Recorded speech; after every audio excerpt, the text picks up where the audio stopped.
Olá, bom dia, Joab. Guardar só mais um pouquinho, ver se entra mais alguém. Ok, deixa eu só falar para você, né? Porque eu estou no trabalho. Tá joia. Eu vou tentar estar participando, mas se o pessoal me chamar assim, eu vou ter que sair, tudo bem? Não, tranquilo. De qualquer forma, vai ficar gravado e aí qualquer coisa você assiste depois, tá? Ok, Mas não se preocupa, não. Mas obrigado pela participação, viu? por nada.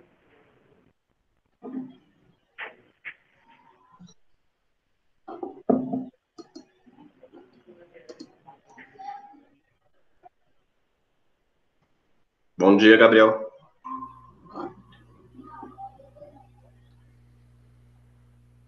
Bom dia, Gabriel. Bom dia, tudo bom? Joia. Gostei do cabelo, tô tentando deixar o meu desse tamanho aí também. Falei que Obrigado. eu só vou cortar o meu quando eu for vacinado. E olha lá, quando a família toda for vacinada. Ah, pior que eu tô deixando crescer muito também nessa quarentena. Pois Tempo que eu é. não corto.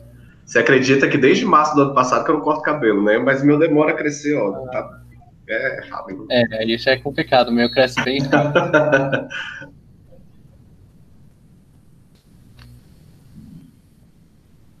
Bom, pessoal, vamos lá? Vamos garantir aí o horário, porque senão eu não consigo, porque acabou que ontem a gente teve um problema aqui de internet em casa, e aí eu não consegui nem continuar a aula de vocês e nem continuar e dar seguimento na aula seguinte, que era outra disciplina que eu iria dar aula. Então, às 11 horas eu remarquei também para hoje.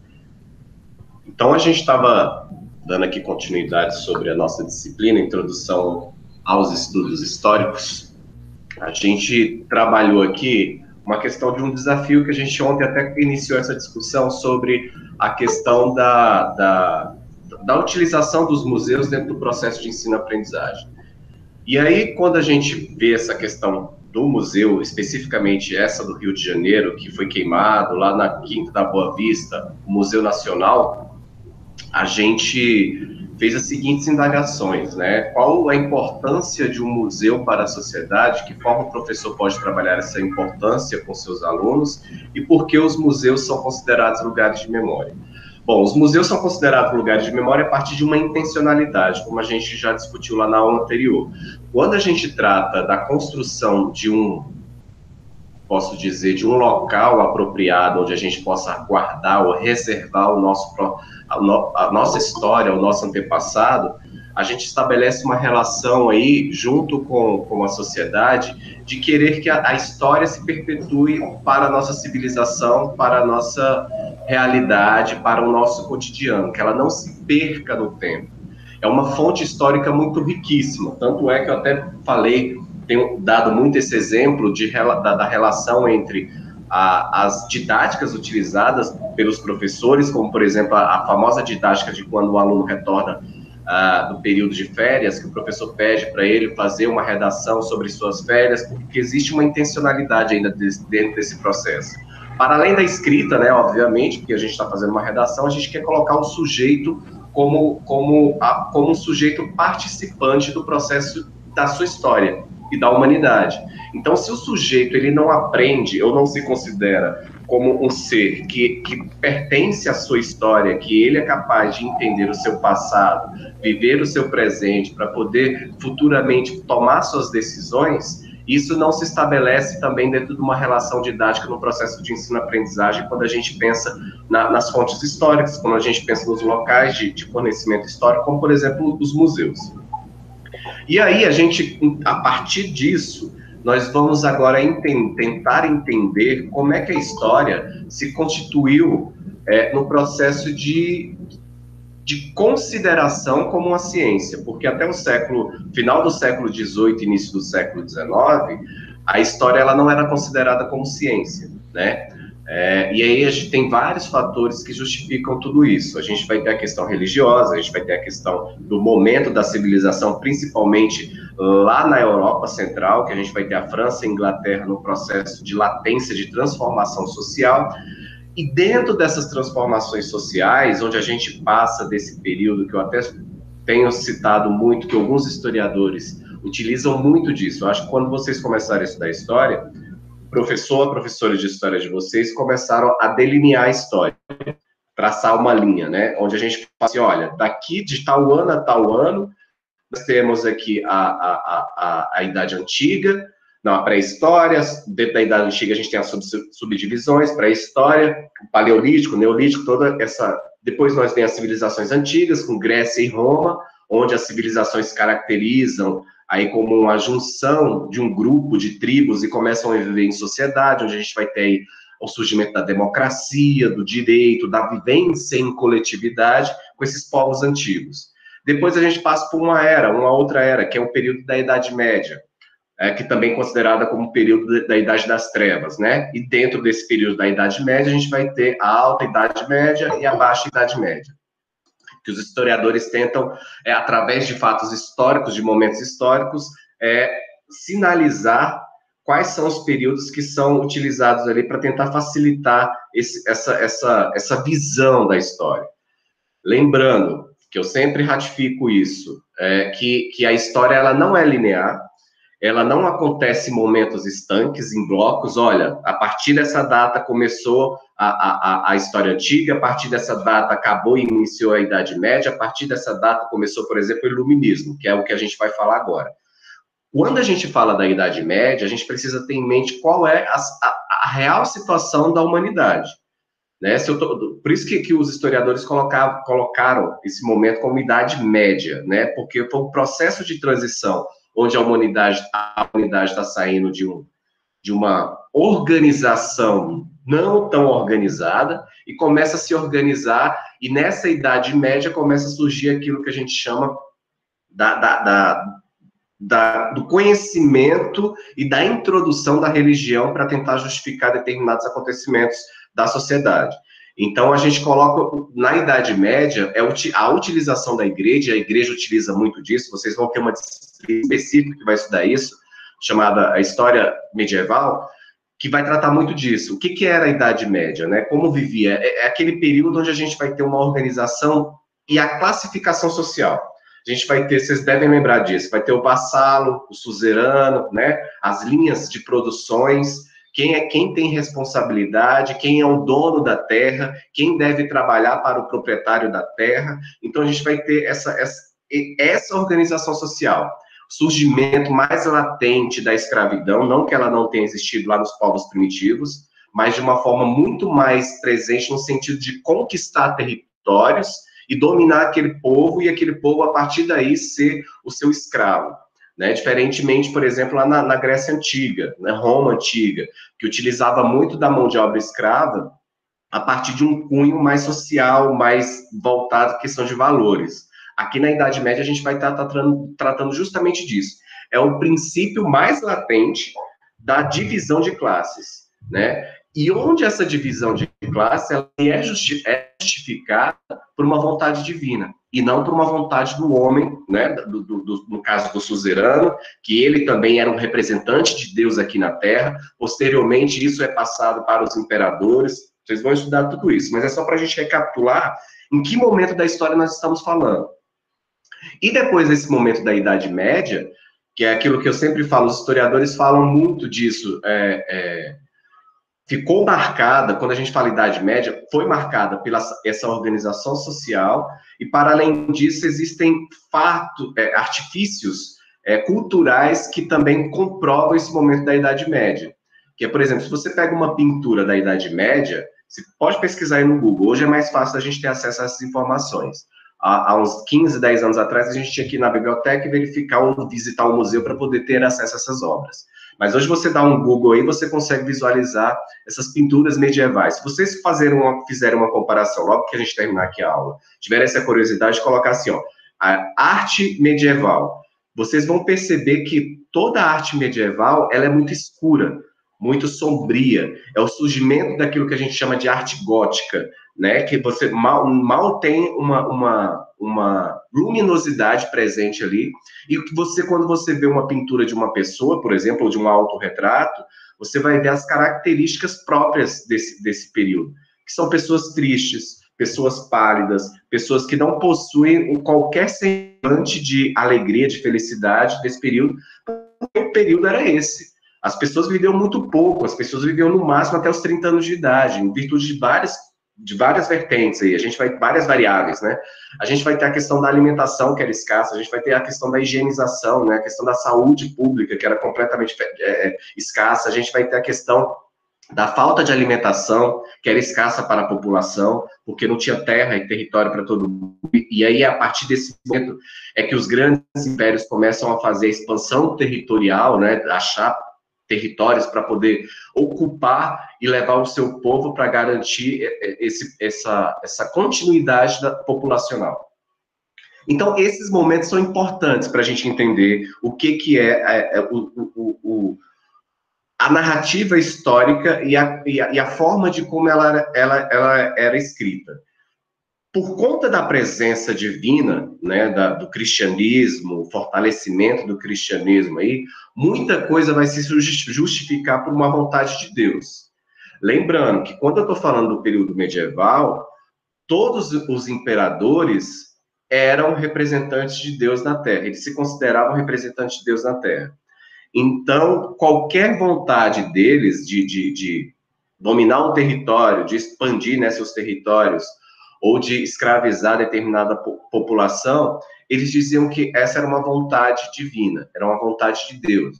E há muitos relatos aí de imperadores, por exemplo, dizendo que Deus falava com eles durante os sonhos e que eles tinham que fazer isso. E as pessoas, obviamente, que não tinham conhecimento, isso era um momento daquela época, eles não tinham acesso à informação, não tinham acesso vocês sabem que a maioria da população nessa época do período medieval, quase ninguém sabia ler, quem dominava a escrita e a leitura era a igreja.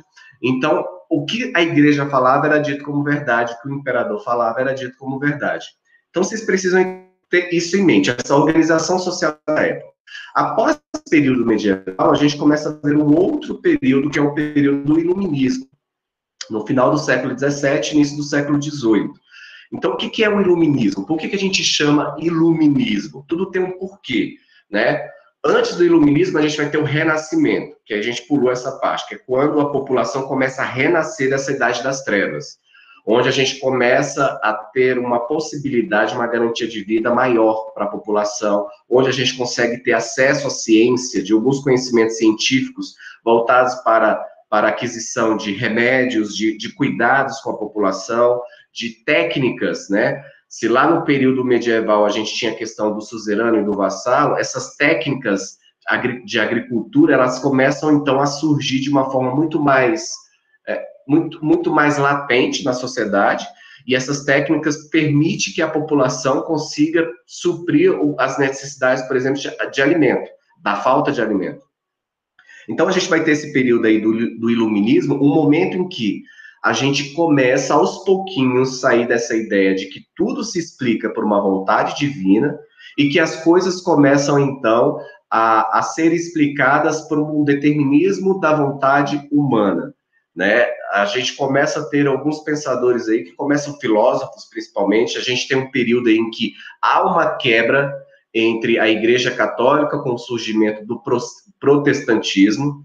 Vai ter aí, nesse momento, o surgimento de Martinho Lutero, né, que vai questionar, que era um antigo padre da Igreja Católica, e ele faz esse rompimento com a Igreja Católica e vem protestar contra a Igreja Católica. Primeiro, um dos primeiros protestos, vocês já devem ter ouvido falar disso, para surgir o protestantismo, era justamente como o ritual era feito, e porque poucas pessoas tinham acesso e permissão para frequentar a igreja, ou pouco acesso, por exemplo, para poder ter acesso aos livros religiosos, como a Bíblia. E mesmo que tivesse, todos esses livros, eles eram escritos em latim. Então, imagina, se a população mal conhecia sua própria língua, conhecer e interpretar uma linguagem religiosa, né, que era a Bíblia, que era escrita em latim, era mais difícil, né? Então, por exemplo, a tradução era feita à mera vontade de quem estava fazendo essa tradução, no caso, os padres, né, da Igreja Católica. E Martinho Lutero vem justamente para isso, para protestar contra esses rituais da Igreja Católica, que mulher não poderia participar dos rituais, que as crianças não poderiam participar. Por que vocês vão estudar isso ainda, se é que já não viram isso? Por que a igreja, o padre, quando rezava a missa, nos certos rituais litúrgicos, ele rezava de costas para a Assembleia, que estava ali presente, então ele começa a protestar contra isso. E o protestantismo começa a crescer dentro da Europa, principalmente na Inglaterra e na França. A gente vai ter esse questionamento e essa quebra da Igreja Católica. E dos questionamentos do que é protestado da Igreja é que não é o imperador que tem o poder sobre a população, mas o próprio imperador tem que assumir suas responsabilidades diante das necessidades que a população estava vivendo, diante das escolhas que ele estava tomando para poder seguir os rumos da sociedade. Então, isso é importante vocês saberem. E o iluminismo vem justamente nesse período. É um período que a gente sai aí dessa aceitação divina. Tomando um cafezinho aqui, só isso aqui. Dessa aceitação divina, e a gente começa, então, a fazer esses questionamentos. Então, é no iluminismo, principalmente aí, a gente vai pegar aí das ideias francóforas, que surge ali na divisa entre Paris, França, né, e Londres. A gente vai ter aí uma grande modificação social. O iluminismo, ele se caracteriza por um processo de evolução da sociedade. Aí a gente vai ter, por exemplo, o aumento da população, a gente vai ter o surgimento. Se até na Idade Média a gente tinha essa questão da divisão de classes a partir da propriedade de terra entre suzeranos e vassalos, aqui no iluminismo a gente já tem o surgimento do capitalismo. Não que o capitalismo não existisse anteriormente, mas eu vou melhorar minha fala. Aqui nós vamos ter o capitalismo muito mais latente e uma latência maior das subdivisões de classe. Aqui vai surgir o princípio da burguesia, né? Se antes eu tinha lá a nobreza e os vassalos, né, dessa organização social, agora eu vou ter a nobreza, o vassalo, eu vou ter o burguês, eu vou ter a classe trabalhadora com o surgimento da Revolução Industrial, com o surgimento da máquina a vapor, com o surgimento das ferrovias, né, surgimento de várias tecnologias, meios de comunicação e de transporte. Então, isso tudo, no período iluminista, são tecnologias que vão surgindo numa época que até então não era conhecida até no período da Idade Média. Por isso que a gente chama esse período de iluminista, né? Onde a sociedade se ilumina, como muitos historiadores elencam, se iluminam tanto no aspecto intelectual, como no aspecto tecnológico, no aspecto de organização social. Então, a gente vai ter todo essa fervura social numa perspectiva que a gente vai tratar aí para se entender a narrativa histórica. E aí que surge o positivismo. O que é basicamente o positivismo, né? Quando a gente fala do positivismo, nós precisamos ter em mente o que é essa questão positivista, né? O que é, na verdade, os estudos da teoria positivista? A gente vê aí, nesse processo da narrativa histórica, o pensar de um processo da construção do conhecimento histórico, desde a formação até a constituição das escolas teóricas, suas contribuições nessas áreas. Inclusive, a gente pode entender como a história nasceu como uma disciplina, né, que ela pode ser estudada dentro desse processo de ensino-aprendizagem, que até então ela não era considerada uma disciplina que era valorizada pelos intelectuais da época. Por quê? Porque quando eu falo que eu saio da Idade Média e venho para o Iluminismo, muito do que se era explicado dos acontecimentos históricos foi como eu falei anteriormente, ele era tratado por uma explicação divina. E essa explicação divina não trazia subsídios para tentar fazer essas narrativas históricas, né? E aí o positivismo surge numa perspectiva de tentar justificar, nessa época iluminista, alguns fatos e acontecimentos anteriores, né, até a própria contemporaneidade do século XVII, século XVIII, início do século XIX, para tentar justificar essas narrativas históricas. Mas aí, assim, o que a gente sempre questiona, né, é de onde vem essa nomenclatura do positivismo e o que tem a ver o positivismo com a teoria histórica. Então, aí eu trago para vocês alguns elementos, né? Porque aqui é importante a gente entender que a teoria da história, da historiografia, são aspectos fundamentais para esse processo de entendimento do ofício do historiador. Ou seja, o que eu quero dizer com isso? Elas nos dão suporte teóricos e metodológicos e também filosóficos ao lermos, por exemplo, um livro acadêmico, ao analisarmos uma fonte histórica e também na concepção intelectual por detrás de uma pesquisa. É importante para vocês, futuros historiadores e historiadores, saberem elementos que possam caracterizar quando vocês estiverem estudando uma determinada literatura. Quando vocês estiverem estudando um livro, por exemplo, do período medieval, do final do período medieval, início do iluminismo, até mesmo pós-iluminismo, período moderno, vocês saberem identificar se aquele autor tem elementos positivistas e a partir daí compreender a formação de como a narrativa histórica foi realizada. Então, vai ter aqui que os estudos da teoria da história e da historiografia vão nos auxiliar a pensar esse processo de construção dos conhecimentos históricos, desde a formação no século XIX até a constituição de escolas teóricas e sua contribuição em diversas áreas. Inclusive, entender aí, para a gente, como a história nasceu como disciplina estudada desde a sala de aula até os dias de hoje. Né? Quando eu falo desde a sala de aula, se vocês pararem para verificar, se vocês pegam eu gosto de utilizar muito um livro que é desse período da transição da Idade Média para o Iluminismo, que se chama, como é que é? É do monge lá, eu esqueci o nome, mas daqui a pouco eu vou lembrar o nome do filme. Que é daquele, dos monges Ai, como é que é o nome do filme? Em Nome da Rosa. Em Nome da Rosa, obrigado, isso mesmo. Em Nome da Rosa. Que a gente vai ver latentemente a igreja detentora de todo o conhecimento nesse filme. E quando os monges estão ali estudando, se vocês pegarem, é uma narrativa muito bacana, porque você consegue visualizar como é que era a estrutura da escola naquela época. E que a gente até brinca, né? Quem é educador brinca muito disso. Que a única instituição que é a mesma desde a Idade Média é a escola. Porque você ainda vê professor lá na frente e os alunos naquela situação de estarem em cadeiras enfileiradas, um atrás do outro.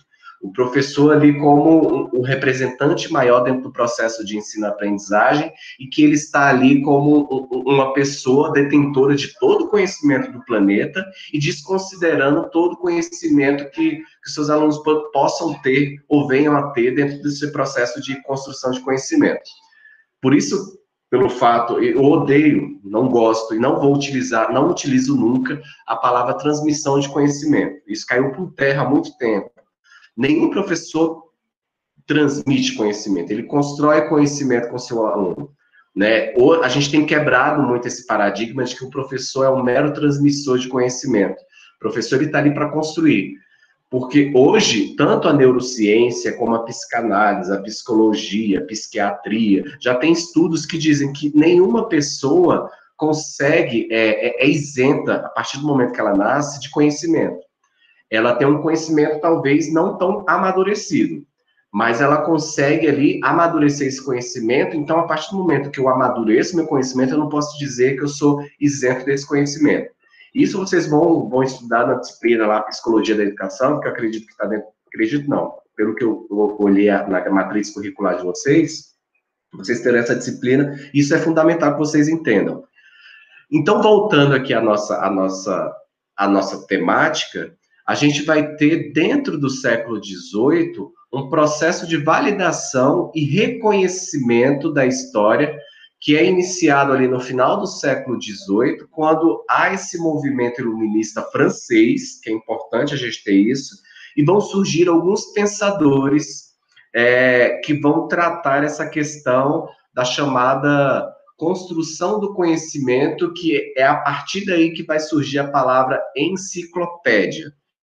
Eles vão tentar reunir, principalmente lá com Voltaire, vocês devem estudar isso em Filosofia da Educação, Voltaire, que é do século XVII, final do século, viveu até 1790, final de 1694, e, salvo engano, ele morreu em 1797 ou 1798. Depois vocês pesquisam isso aí, eu não lembro a data da morte dele. Mas Voltaire foi um grande representante desse período, que ele vai trazer essa questão da enciclopédia, que é tentar trazer o maior número de conhecimento possível dentro dessa narrativa histórica de se fazer a história.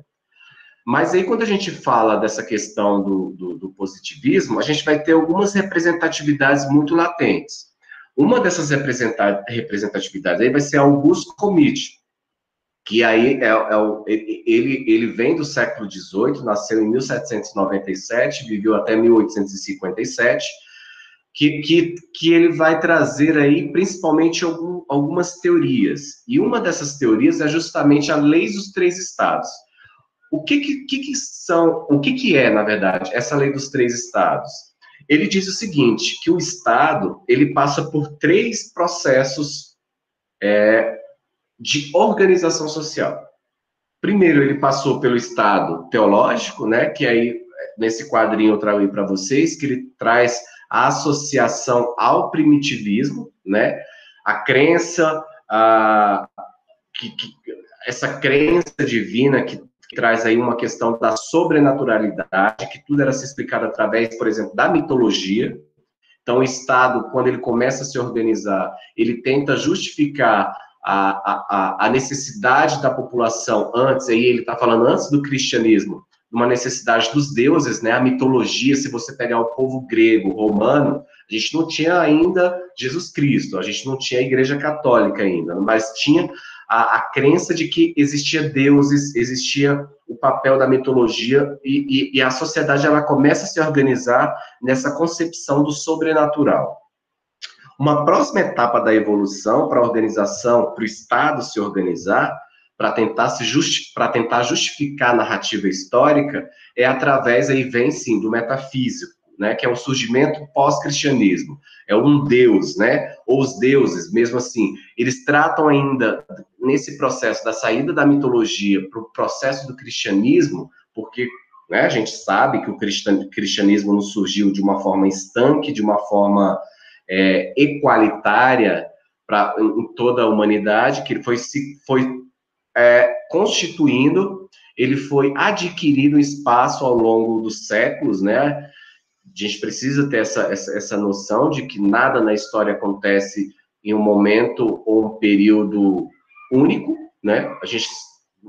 Esse processo do cristianismo ser introduzido dentro da humanidade demorou séculos e séculos, e existiam povos ainda que acreditavam, e até hoje, né, se a gente pegar, por exemplo, os povos indígenas que vivem na Amazônia, eles acreditam ainda na questão da mitologia, dos deuses, né, não existe um único Deus.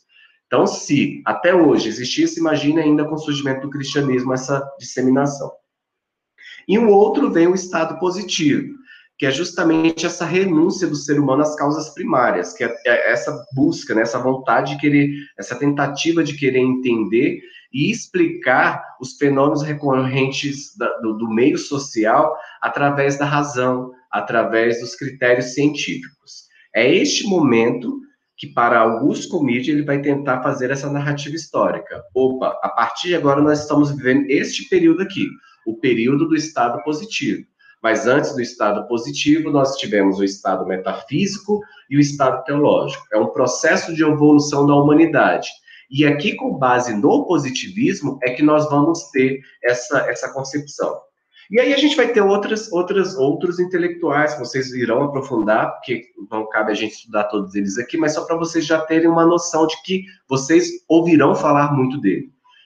Principalmente quando vocês estiverem estudando filosofia da educação, quando vocês estiverem estudando, quiserem aprofundar sobre teoria da história, a gente vai ter muito esses pensadores. Para além de Auguste Comte, a gente vai ter Émile Durkheim, a gente vai ter o Forster, também, que são pessoas que vieram nessa perspectiva positivista, né, trazendo a lei dos três estados. Então, que a sociedade passou por esse processo evolutivo. O estado teológico, o estado metafísico e o estado positivo, que é onde esse período iluminista se encontra, né? Com o surgimento da ciência, não mais Deus dentro desse processo, ou dos deuses dentro desse processo, ou das questões sobrenaturais que não sabia se explicar por uma força maior.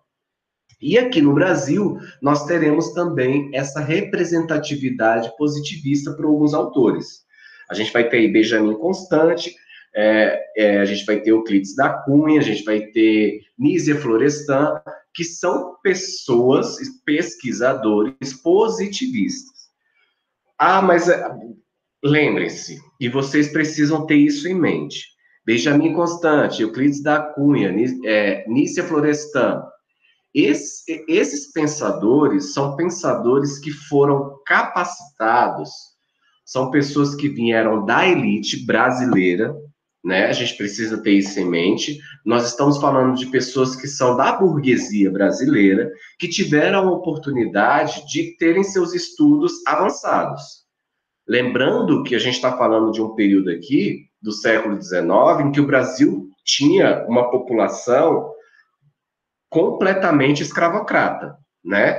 Então, as pessoas que tinham acesso para escrever alguma coisa ou ser considerados como intelectuais, como, por exemplo, esses, como Benjamin Constant, Euclides da Cunha e Nízia Florestan, a gente traz aqui que é uma burguesia que teve seus estudos que não foram concluídos aqui no Brasil, que sofreram uma influência de fora. Que influência era essa? Era a influência justamente dessas pessoas que tinham condições financeiras de saírem do Brasil, da sua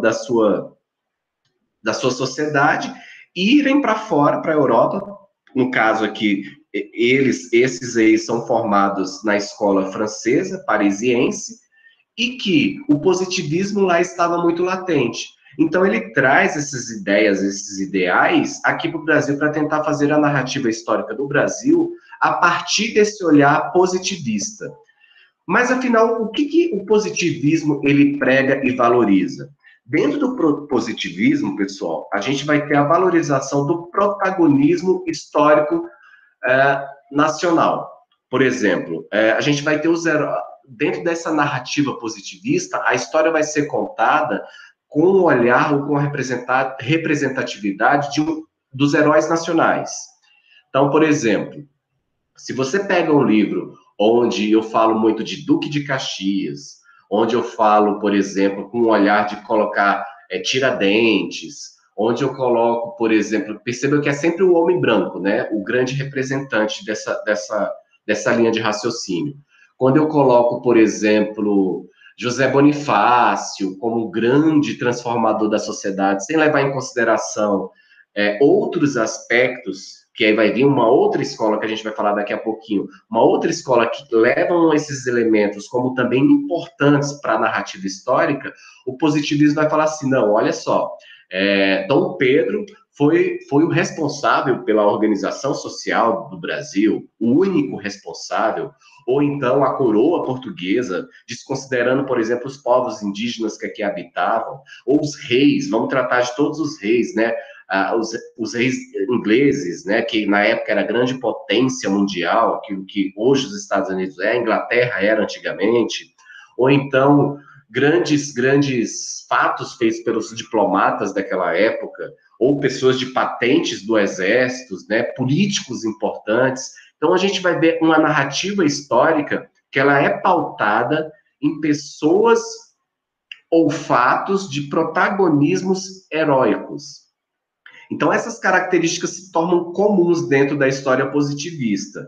Então, a gente vai ter aí a valorização de determinadas figuras políticas e os fatos históricos. A gente vai ter aí a questão da obediência a uma ordem cronológica exata, considerando os grandes feitos nacionais sempre voltados e endossados no discurso político vigente. Ou seja, o positivismo excluía as pessoas comuns, como, por exemplo, as mulheres, as crianças, os mais pobres, dentro da narrativa histórica, que representava uma grande maioria da massa operária das cidades da época.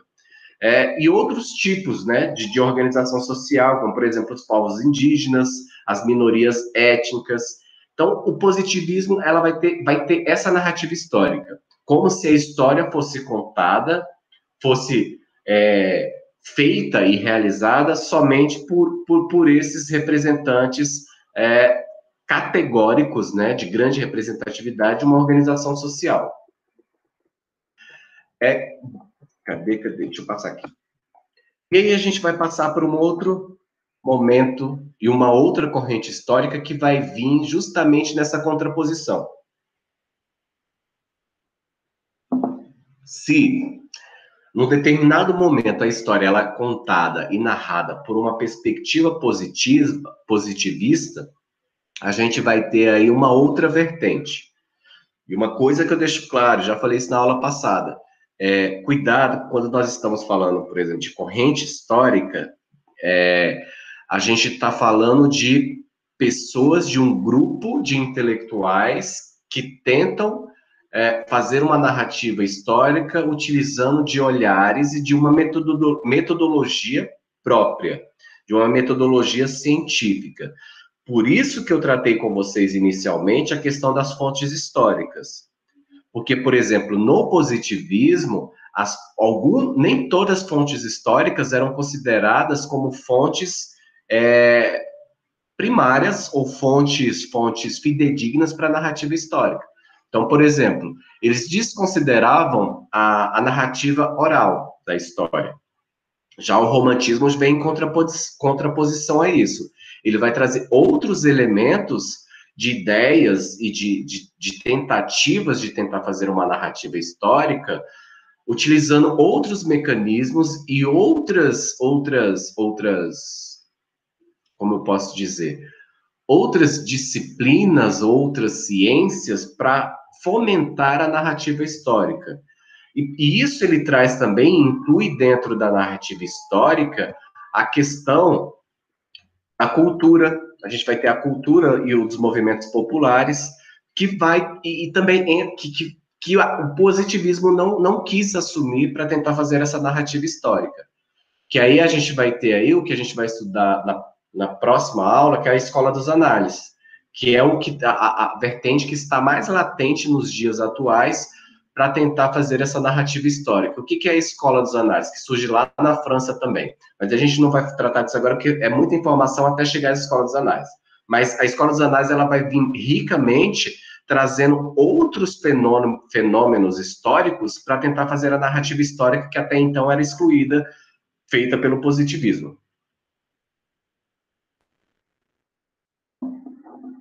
Mas aí o que é essa escola romântica, né?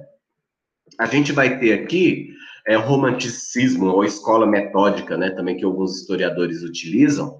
A escola metódica ela vai surgir aí também no finalzinho, contemporânea aí do positivismo, mas ela surge latentemente no século XIX, onde ela traz outras mudanças nessas relações de trabalho, na política e nos cenários urbanos, para tentar fazer a narrativa histórica. Causando aí tanto com a palavra, um frenesi, um fervor, onde surgiu um contraponto à valorização e resgate de um passado pré-industrial, né? Perceba que quando a gente está falando desse período, como eu falei lá anteriormente, a gente precisa entender essa organização social. Qual é a organização social que nós estamos vivendo?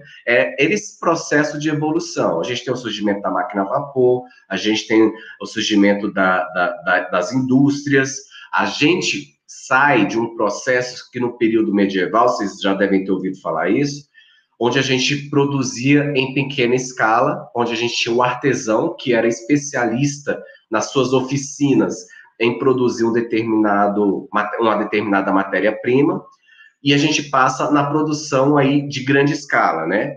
Que aí por isso que a gente fala que o capitalismo foi muito latente no período do século XIX, não que ele não tivesse existido anteriormente, mas é latente no que sentido?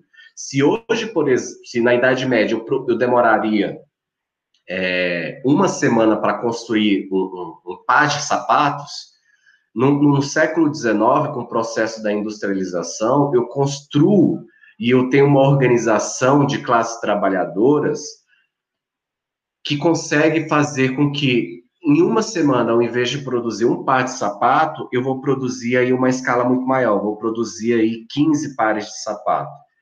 E eu produzir numa escala maior, obviamente, isso é a catraca do capitalismo, eu preciso vender em maior quantidade.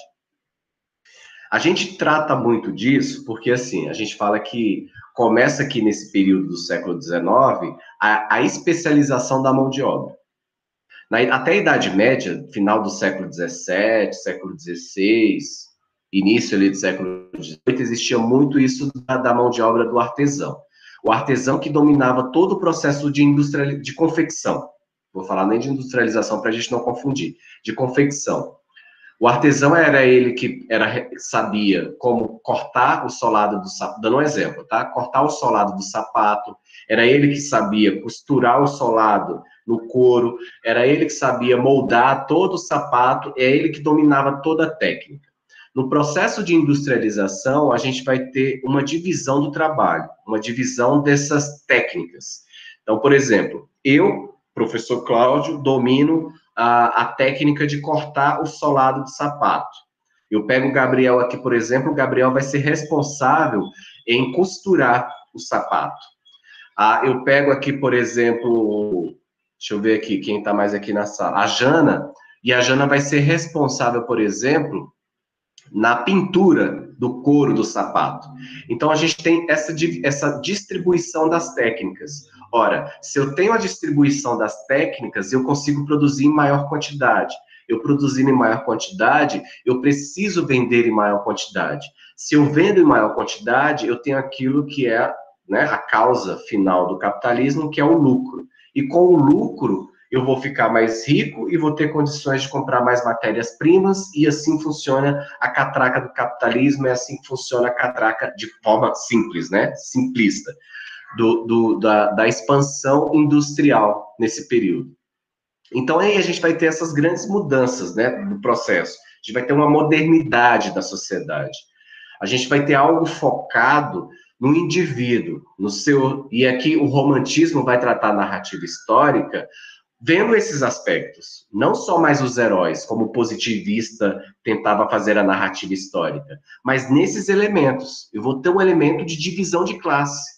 A narrativa histórica precisa entender que não é só os grandes heróis, os grandes fatos históricos, que vão ser responsáveis pela essa narrativa histórica, mas sim esses elementos que estão intrínsecos dentro da sociedade. Eu vou ter aí, por exemplo, a questão do sentimentalismo dos indivíduos, das revoluções sociais. Como é que eu faço uma narrativa histórica se levar em consideração os movimentos sociais? Se levar em conta essa questão desse sentimentalismo que envolve a questão do endossamento do nacionalismo. Não basta eu falar do nacional, eu tenho que entender qual é o sentimento que me faz ser, por exemplo, defensor de uma identidade da nação em que eu vivo, sabe? É você entender que existem elementos como, por exemplo, a questão dos símbolos nacionais que precisam ser intencionalizados e adquiridos dentro do processo da narrativa histórica. O que leva a população a considerar, por exemplo, o aspecto da língua, o aspecto territorial, as simbologias, por exemplo, que levam a me entender como pertencente daquele território. Então, a gente vai ter esses elementos aí, e um dos principais idealistas dessa ideia romântica vai ser Charles Maitland. O Maitland, que viveu em 1798 até o final do século XIX, ele traz essas crenças culturais dentro dessa narrativa histórica. Então, o romantismo ele tenta buscar isso, para além de fatos estanques, para além de heróis que tentavam ser o protagonista da narrativa histórica. E ainda dentro dessa escola romântica, chamada também de escola metódica, a gente vai ter aí a questão, aquilo que eu estava falando das fontes primárias. Como dos representantes aí, a gente vai ter Charles Victor, a gente vai ter Charles Sinobols, e esses representantes vão tentar trazer uma corrente histórica onde ele utiliza dessas fontes primárias, né? Por isso que eu falei para vocês, é importante a gente saber o que são fontes históricas. E essas fontes primárias, elas vão ajudar a tentar entender essa narrativa histórica. Então, a gente vai ter um conjunto de experiências históricas, ideias, sentimentos, que ligam todos esses indivíduos dentro de um lugar comum. do seu passado e elementos nacionais, como eu disse aí para vocês, né? A língua materna, a questão dos dispositivos culturais, a gente vai ter a questão da organização territorial, né? Até onde os limites, né, territoriais que na nossa... hoje nós sabemos onde começa um determinado território e outro, mas imagine naquela época como é que era isso, onde é que delimitava, né? Onde é que era o espaço francês, onde começava o espaço francês, iniciava o espaço, por exemplo, londrino, da Inglaterra. Então a gente tem todos esses princípios aí embutidos dentro dessa escola metódica ou escola romântica que a gente conhece. Então a gente vai ter quais são as principais ideias aí, só para que eu trouxe aqui para vocês, para que fiquem fixados para vocês. A gente vai ter a percepção histórica universal da humanidade, a gente vai ter uma individualização e universalidade dentro da narrativa histórica, nós teremos aí uma visão do Estado como um fim em si, né? O Estado, ele é um fim e não o início de um processo de organização social. A gente vai ter a elaboração de uma filosofia da história, que sobrepuja não só essa narrativa voltada, como o positivismo estava querendo impor, de determinados, né, acontecimentos ou de determinados personagens históricos. A gente vai ter o enaltecimento e glorificação do passado. Dentro dessa perspectiva romântica, a gente vai falar assim, olha, tudo que nós somos hoje é graças ao que nós vivemos lá no passado. Então, vem toda essa questão da formação da identidade nacional. A gente vai ter a questão da pesquisa histórica, porque quando a gente utiliza as fontes históricas, que o positivismo não leva tanto em consideração, a pesquisa histórica ela é fundamental dentro dessa narrativa da escola metódica, e o relativismo histórico. Nem tudo que é narrado é absoluto, como, por exemplo, o positivismo tentou empregar. Né? Não existe uma verdade absoluta dentro da narrativa histórica, cada um tem suas interpretações. E aqui a gente vai ter dentro do historicismo a questão do surgimento da teoria dialética. O que é a teoria dialética? Vocês vão ouvir falar muito disso. Vocês vão ouvir falar muito, principalmente quando forem estudar Marx, que Marx vai tratar da dialética, mas para além da dialética, ele vai tratar a questão do materialismo histórico dialético. Mas vocês, como historiadores, vocês precisam saber o que é dialética. O que é dialética? A dialética, ela surge no historicismo, que é uma próxima corrente histórica, que ela vai tentar fazer essa narrativa a partir de uma percepção de movimento. Entende? O que é esse movimento? O que a dialética fala?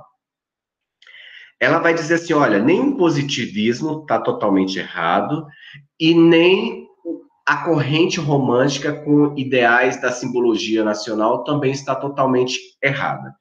Existe um movimento entre essas duas correntes que a história pode ser contada e narrada, que é aquilo que ele vai trazer. Engels vai trazer essa teoria, que vocês vão estudar muito sobre Engels, a teoria engleniana vai trazer justamente isso, que é a narrativa da história a partir de uma perspectiva dialética. O que é essa dialética?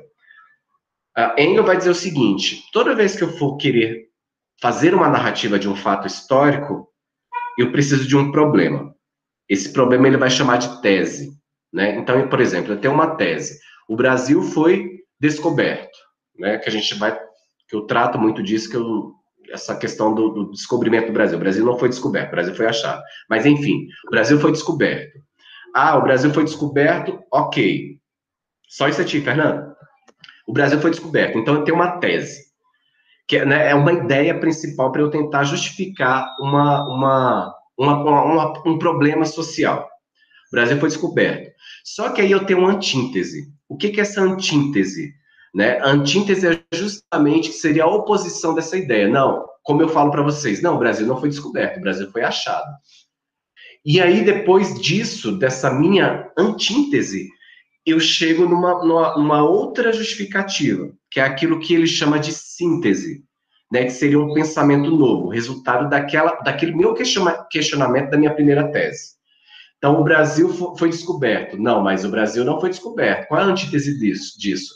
Não, eu não posso dizer que o Brasil foi descoberto porque já existia povos aqui. Então, o Brasil foi achado. Ok, isso é minha antítese. qual seria a síntese? A síntese seria, olha, o Brasil já era, já tinham povos aqui, ele não foi descoberto, mas ele foi achado. Então, se ele foi achado, por que ele foi achado? E a partir disso eu construí a minha narrativa histórica. Então, quando eu falo desse historicismo, eu incluo essa teoria dialética, que é justamente esse movimento. Eu tenho uma problemática, e a partir dessa problemática eu faço uma outra pergunta, e a partir dessa outra pergunta eu tento achar uma resposta. Diga, Fernanda. Professor, então é a partir da teoria da dialética que surge a história-problema? Uhum. Que é justamente assim, a antíntese. E aí, mais para frente, vocês sabem, não sei se vocês sabem, está muito em voga, vocês devem, não sei se o ouvido de vocês, eu não sei se você... E eu falo que historiador, que é bom historiador, tende a ir para uma linha mais marxista, mas nem todo historiador é marxista.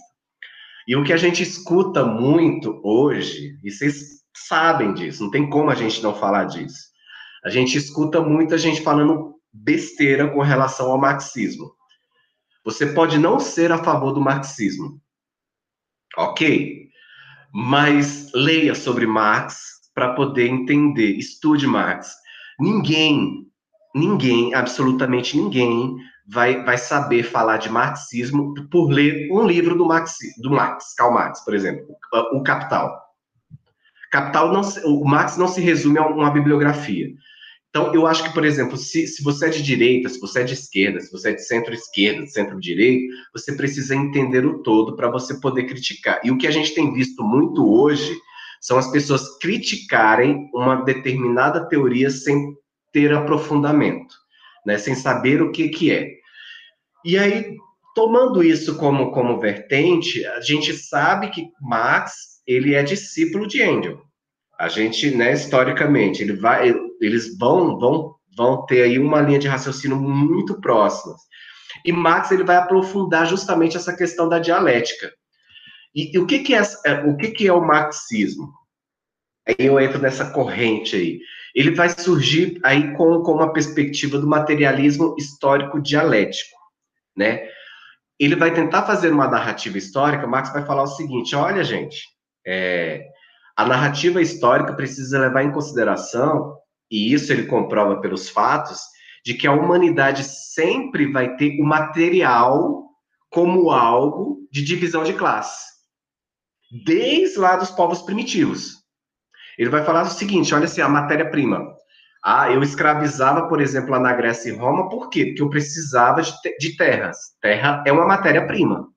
Essa matéria-prima era utilizada para, né, fortalecer um povo dominador ou para conquistar territórios aí que ajudasse dentro desse processo de expansão territorial. E a questão da divisão de classe sempre existiu, Marx vai dizer isso. A questão da escravidão sempre existiu dentro da sociedade. Desde que o mundo é mundo, sempre existiu. E aí ele vai dizer, principalmente no século XIX, que o processo de industrialização deixa isso muito mais latente.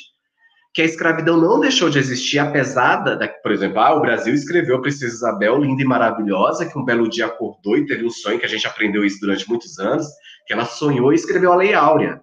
Não foi isso que aconteceu.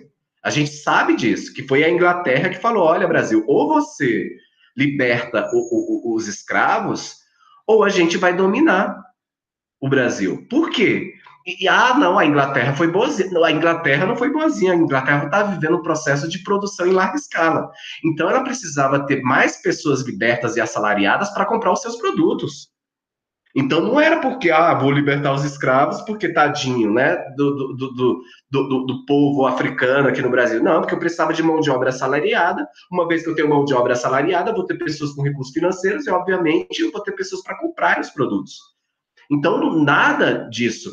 Então, e com o processo de industrialização, a gente viu o quê? Uma divisão de classes, onde a gente vai ter o proletariado, a gente vai ter a mão de obra trabalhadora, e o que a gente vê é uma inversão. Não é nem uma inversão, a gente vai ter um véu que só vai dizer que, olha, você continua escravo, você ver aí, por exemplo, quando a gente estuda a Revolução Industrial, mulheres e crianças trabalhando em fábricas, 12, 14, 20 horas. Então, que escravidão é essa que foi acabada? O que a gente teve foi uma troca de palavras, né? De nomenclatura. Você deixa, tudo bem que você agora não vive na casa grande senzala, você não vive ali mais acorrentado, você não leva chibatada, mas você trabalha horas e horas para receber, ou às vezes não receber nada. Porque muitas dessas fábricas davam, por exemplo, subsídios alimentares, em que o salário todo ficava ali dentro das fábricas, das indústrias. Então, Marx vai trazer muito disso. E aí, quando ele vem com essa questão, o materialismo histórico dialético, obviamente, gente, que não se resume só a isso que eu estou falando, tá? Vocês vão aqui, para vocês entenderem Marx, vocês precisam, assim, nós, né? Nem eu sou detentor disso. Ninguém é detentor. A gente tem pessoas que estudam Marx há mais de 30 anos e ainda não absorveu Marx na sua totalidade. Então, é muito triste quando a gente pega pessoas leigas falando de comunismo, falando de Karl Marx, falando dessa questão da Revolução Industrial, e a gente pega muita gente que é do liberalismo falando idiotice, como se todo mundo fosse igual, sabe, na sociedade, por exemplo, e a gente vai falar muito da questão, como é que é a palavra que se utiliza muito?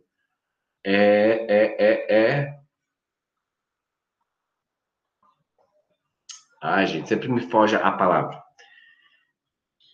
Meritocracia, né? Os liberalistas falam assim, não, você que lute, você que vai lutar, e você vai, se você lutar, você vai, mas a gente não tem direitos iguais. Por exemplo, eu vou dar um exemplo meu. Eu não tive, por exemplo, eu vim de escola pública, eu sou de Brasília, eu estudei na Ceilândia o tempo todo em escola pública da Ceilândia. Para eu estar onde eu estou hoje, eu tive que me esforçar muito mais do que, por exemplo, quem quer ser professor, historiador, e estudou nas melhores escolas e fez faculdade, por exemplo, lá na Sorbonne da vida, que sabe falar inglês, teve acesso a outras línguas, não sei o que teve acesso à informação muito mais que eu. Eu tive que me esforçar 4 vezes mais. Então, como é que a gente fala? É muito fácil, né? Como é que a gente fala de acesso à educação, acesso a uma... Se não é equínime, né? Se não há uma equidade para que haja ascensão. Eu não posso falar que a pessoa da periferia tem as mesmas possibilidades, por exemplo, de conseguir abrir uma empresa que uma pessoa que mora, por exemplo, que é de uma família rica, tradicional no Brasil. Então, assim, é muito, sabe, o esforço. E como é esse esforço? Para quem vem de uma pobreza, né, latente, gente, eu sou de uma época, eu estudei no CEUB, minha primeira graduação foi no CEUB há 20 anos atrás. Eu trabalhava 8 horas por dia, eu pegava ônibus, eu morava na M Norte, não sei se vocês conhecem a M Norte, não sei se você já ouviu falar dessa região. Eu saía de casa às 6 horas da manhã, trabalhava 8 horas, saía do trabalho, pegava outro ônibus, ia para o CEUB, isso foram 4 anos da minha vida, 4 anos. Pegava ônibus, chegava em casa meia-noite, 1 hora da manhã. Quantas e quantas vezes durante esse meu processo eu não pensei em desistir? Porque realmente era cansado. Eu ficava cansado, exaurido, sabe? E quantas pessoas não se cansam do processo? Quantas pessoas não desistem no percurso? Porque não é igual, gente, não é igual. Sabe? Não existe essa equidade. Então é importante que nós tenhamos isso em mente. Sabe? E você pode ter qualquer linha de raciocínio, mas assim, eu acho muito simplório para quem utiliza dessa justificativa para tentar fazer uma narrativa histórica de que todo mundo tem os mesmos direitos, todo mundo tem as mesmas vantagens e todo mundo tem as mesmas possibilidades de poder fazer a ascensão na sociedade. Bom, pessoal, eu vou parar por aqui, porque, como eu disse para vocês, eu tenho uma outra disciplina, porque ontem foi, né, Jana? Ontem a gente teve problemas tecnológicos, mas aqui, ó, Eu vou deixar os slides para vocês, depois vocês acessem. E tem esse vídeo aqui que eu gosto muito e eu queria que vocês até depois acompanhassem aí. Se chama um canal do YouTube dessa professora maravilhosa. Eu não estou querendo doutrinar ninguém, não, sabe? Mas é que ela tem uma visão... Ela é marxista, óbvio. Eu sou marxista, eu não, como historiador, eu tenho que me posicionar. E ela faz uma análise muito bacana sobre o que é Marx, e no canal dela ela explica muito essa questão. Tem vários vídeos, ela explica várias teorias, muito bacana. Ela é doutora, apesar dela ser muito nova, ela é doutora em economia, formou fora do Brasil. Depois vocês peguem os vídeos lá e acompanhem. Vou fazer igual eu fiz na aula anterior, e vou postar o vídeo aqui para vocês, e vocês veem, deliciem-se aí com um pouco do que ela trata de Marx. E é isso. E aqui, historiador é isso. A gente sempre fala que historiador não pode ter juízo de valor, mas isso a gente já sabe que isso é algo que é impossível de se fazer, principalmente quando a gente está fazendo uma narrativa histórica. Em um determinado momento a gente precisa se posicionar como profissional, como historiador, como cidadão. Então, o que compete a nós, e aí principalmente quando a gente está em sala de aula, principalmente no ensino fundamental e no ensino médio, não é doutrinar ninguém, mas é trazer possibilidades e questionamentos que, às vezes, principalmente nessa era da informação que nós estamos vivendo, na era do fake news, na era que a gente não testa as informações, não vão lá em busca das informações, a gente aceita tudo como se fosse uma verdade absoluta, o que não é. Apesar de eu ser marxista, não quer dizer que tenha questões que eu não concorde com o liberalismo. Tem muito ponto de vista que eu acho bacana. Só que para chegar o que o liberalismo quer, no meu ponto de vista, no meu processo de formação, tem muito caminho a ser andado. Entendeu? Tem muita coisa a ser conquistada. O liberalismo seria ideal se todos estivessem aqui no mesmo patamar, sabe? Mas enquanto a gente não está no mesmo patamar, não posso falar que, olha, vamos lá, a meritocracia é algo igual para todo mundo. Não está todo mundo no mesmo degrau para eu falar assim, olha, vai lá que você vai conseguir, enquanto o outro está aqui e o outro consegue chegar muito mais rápido. Entende? É muito simplório, é muito fácil de tentar querer justificar isso. É isso, pessoal. E aí eu vou compartilhar aí com vocês. Eu não vou abrir nem espaço agora, porque vocês não me interromperam durante a fala, eu acredito que eu estava me fazendo entender. Então, se vocês tiverem alguma dúvida, manda uma mensagem para mim aí no privado, coloca lá no fórum que a gente vai debatendo. Gostaram da aula de hoje? Foi claro?